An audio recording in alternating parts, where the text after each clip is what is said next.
Dan saudara, informasi terkini soal update korban bencana Sumatera, di hari Selasa kita sudah bergabung dengan Kepala Pusat Data Informasi dan Komunikasi Kebencanaan BNPB, Bapak Abdul Muhari. Terima kasih banyak Pak Abdul Muhari atas waktunya bersama Kompas TV, Pak. Selamat siang, Mas Reza. Selamat siang, Pak Muhari. Pak, untuk update korban bisa disampaikan Pak hingga hari Selasa tanggal 2 Desember pukul 14.11 waktu Indonesia Barat, Pak? Untuk update korban, kita sudah membuka laman real time yang berisi data-data terhubung dengan kabupaten kota, sehingga ketika upaya pencarian dilakukan dan ada penambahan itu akan selalu terupdate. Per sore kemarin cut off data pukul 17 itu 604. Siang ini datanya sudah bergerak lagi, nanti kami akan cut off data lagi di pukul 16.00. Oke. Yang pasti ini tetap akan dinamis, Mas. Masih ada sekitar 400 jiwa yang masih hilang, yang kami beserta tim gabungan masih terus berjibaku untuk mempercepat upaya pencarian di beberapa daerah dan kabupaten kota di 3 provinsi ini. Oke.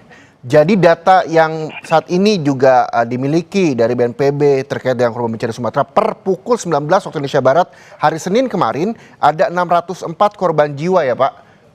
Benar, ya. Dan nanti akan diupdate pada pukul 6 sore.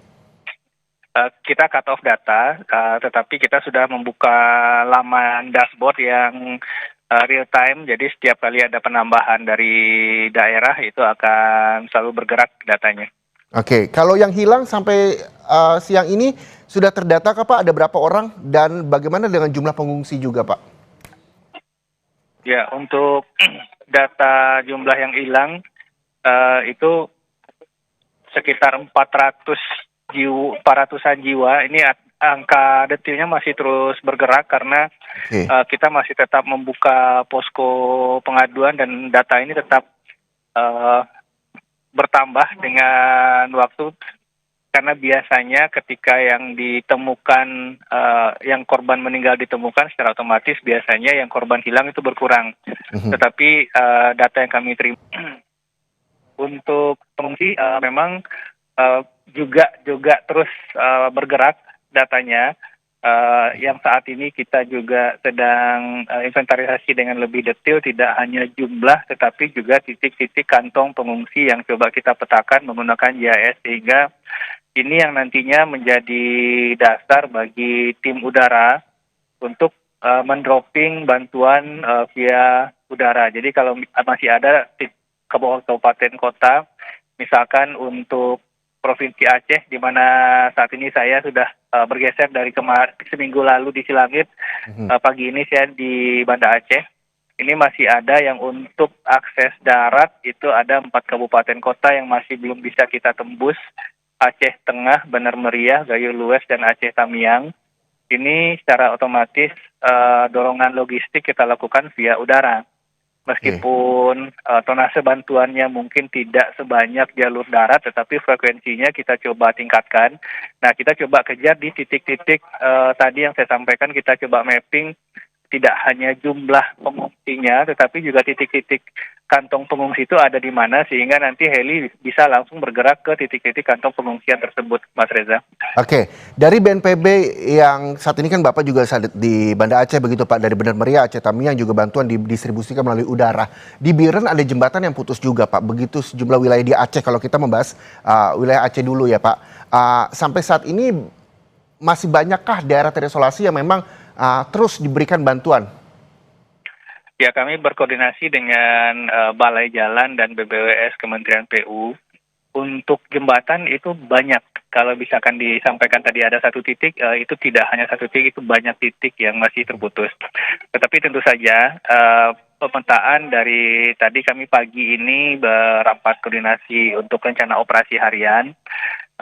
Dihadiri Pangdam, Wakapolda, perwakilan dari Kementerian PU, dan Pusat Krisis Kesehatan.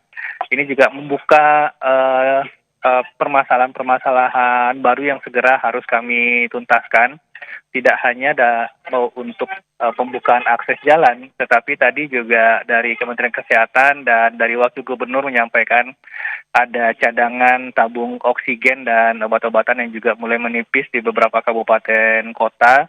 Nah, ini juga menjadi atensi kita, dan ada kebutuhan toilet portable yang siang ini juga akan segera kita geser ke beberapa tempat yang bisa kami lakukan dengan udara atau dengan kapal laut. Jadi untuk Aceh, dropping atau distribusi logistik tidak hanya jalur udara dan jalur darat untuk yang bisa diakses. Kami juga mencoba distribusi bantuan melalui jalur laut. Nah, jalur laut ini cukup signifikan tonase bantuannya, Mas Reza. Kita bisa mengangkat hingga 45 ton. Oke. Jadi ini juga tidak hanya pangan, tetapi kebutuhan-kebutuhan seperti tadi, toilet portable dan lain-lain itu juga bisa kita angkut dalam satu sorti pelayaran. Nah, hal Oke. seperti ini yang tadi kita bicarakan dan kita optimalkan dari hari ke hari. Oke, dioptimalkan bantuan distribusi logistik dari udara, darat, dan laut bahkan 45 ton untuk wilayah Aceh sendiri. Lalu bagaimana dengan Sumatera Utara dan juga Sumatera Barat, Pak? Apakah metode ini juga dilakukan untuk distribusi logistik baik itu udara, darat, dan juga laut, Pak Muhari? Untuk Sumatera Utara, udara kita fokuskan pendaratan bantuan di Sibolga.